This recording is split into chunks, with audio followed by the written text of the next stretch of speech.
Your spouse is a key success factor in your life. Don't be stupid. Don't make a mistake. Don't marry the wrong guy or the wrong girl. Rich and handsome, cool and all of that, that's rubbish. Because the most handsome guy today, slim and tall and elegant, feed him a little, you see.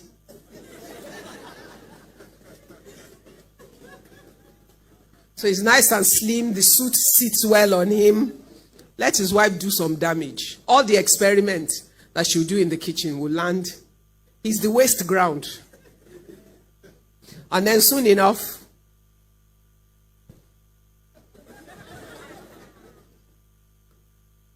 and he's getting into his 30s. You didn't think that you could ever go bald. All of a sudden, we're looking for a wig or toupee to put there.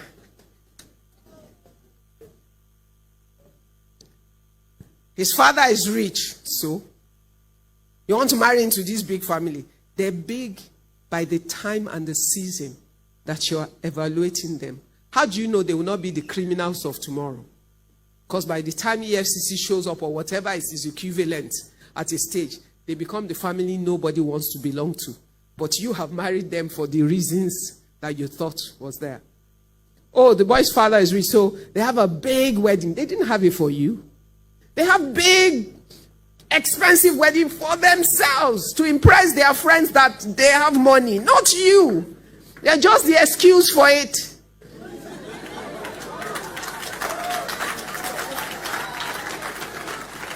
It's not for you.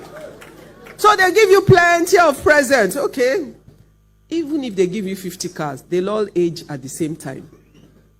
50 brand new cars. In 4 years, all the 50 cars are old. Because there's a new model every year. 2019 Range Rover is already out in 2018. So how do you keep up? Oh, they've given you this big house. Okay, the house is fine on day one. But guess what keeps it going? Cash flow. The guy could get the house from his father or his father's friend or whatever. But if he can't generate his own cash flow to keep it running, you're going to suffer. He has to go to his father to pay school fees for his children. You're already in trouble. So that cannot count. What does family represent for you? Your support system. Your circle of influence. The man who will speak into your life and have the greatest impact. The guy who will tell you you're so beautiful and joy will well up in your heart. And the guy who, if you are so beautiful, looks at you and say, "Kilo dalare," you will look at yourself in the mirror and you see a very ugly woman, even though you're the most beautiful woman in the world. An influencer. The woman that will look at you and say you are useless. And even though you're smart and sharp, when you get outside, that you are useless will ring in your head. You will never feel adequate. You feel inadequate. So don't be stupid. Your spouse or the guy you choose to marry or the girl you choose to marry is not an emotional, I feel like there's fire in my heart. Let the fire die out. Go and drink water.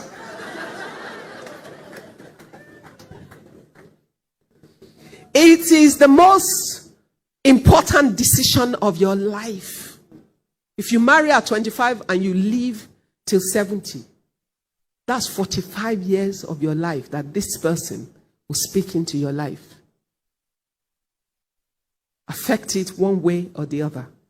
Build it or destroy it. See, somebody killed somebody last week. We don't know the story, but that was someone that seemed like her life was together. Now, one life destroyed, second life destroyed, 2 lives destroyed, and many lives impacted.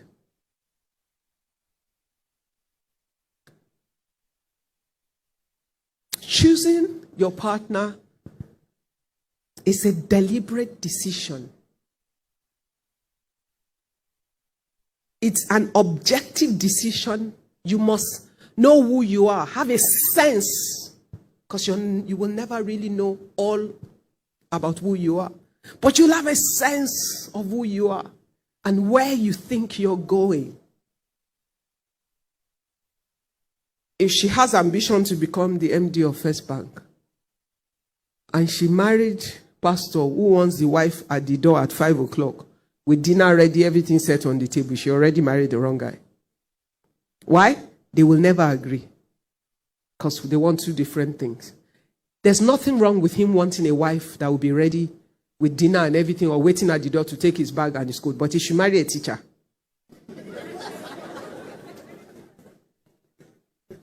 So that when school closes, maybe at 2 o'clock, and you know, even teachers now, when school closes at 2, they go and do what? So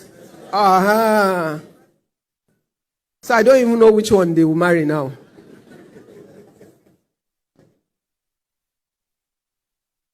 It's true.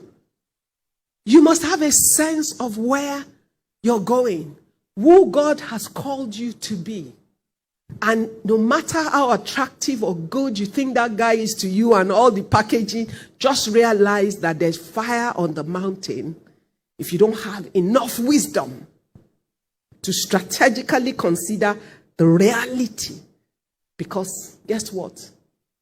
If you marry the right guy, who is your encourager, your support, your strength, he might not have everything on day one. But who are you that knows tomorrow? Which one amongst you can tell where the guy sitting in front of you, where he will be in 2 years' time? God has not given it to you. You can have a sense, which is why you pray. And you also objectively consider. Girls, especially to the girls, we pretend not to see what we see. We create the picture of what we want to see, and we see it when it doesn't exist. We think we're God because we can change this guy to become what we want him to be. How? Are you God?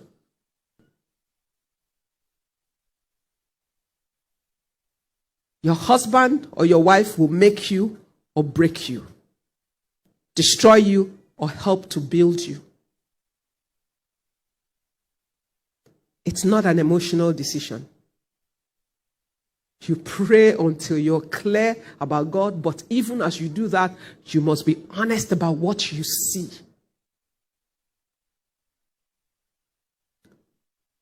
You know, when I got married on my 28th birthday, I already had a factory.